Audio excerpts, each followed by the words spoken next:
This is Let Her Try, a Fiona Red mystery, Book 10, written by Blake Pierce, read by Caroline. Prologue. The early morning air was thick with a damp, lingering fog that seemed to swallow the dim glow of the streetlights. The streets lay deserted and silent, as if the world itself was holding its breath. A sense of stillness hung heavily in the atmosphere, wrapping its fingers around every corner and crevice, leaving only whispers of shadows to dance upon the pavement. "Damn it," muttered Steve, his breath visible in the cold air as he hurried down the sidewalk.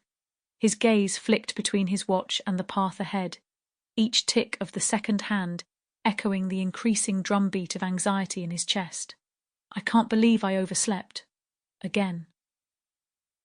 As he picked up his pace, his shoes echoed against the concrete, shattering the silence like a dropped glass on a tile floor. The city seemed to be asleep, wrapped in a blanket of darkness and mist, oblivious to the frantic man navigating its empty streets. "Come on, Steve. You can make it," he whispered to himself, trying to maintain some semblance of hope. But his heart pounded relentlessly, a nagging reminder of the consequences he faced if he failed to reach the office on time. As Steve continued his desperate race against time, a faint metallic scent began to permeate the air, causing him to furrow his brow. It seemed out of place amidst the hushed streets, yet so too did his frenzied footsteps. His wrinkled clothes seemed to match his current state of mind, chaotic and unprepared for the day ahead. The briefcase he clutched tightly in his hand was the only part of him that appeared organized, its black leather surface gleaming despite the lack of light.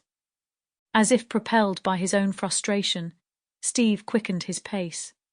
Sweat began to trickle down his forehead, causing his unruly strands of hair to stick to his skin. He wove through the empty streets, his feet pounding against the ground with the determination of a marathon runner nearing the finish line. Shortcut, he thought, his breathing growing heavier with each stride. "I need a shortcut."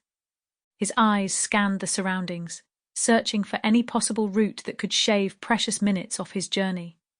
He'd only just moved to this town, Perry, which was about an hour away from Portland, and he hadn't learned all the ins and outs of it yet.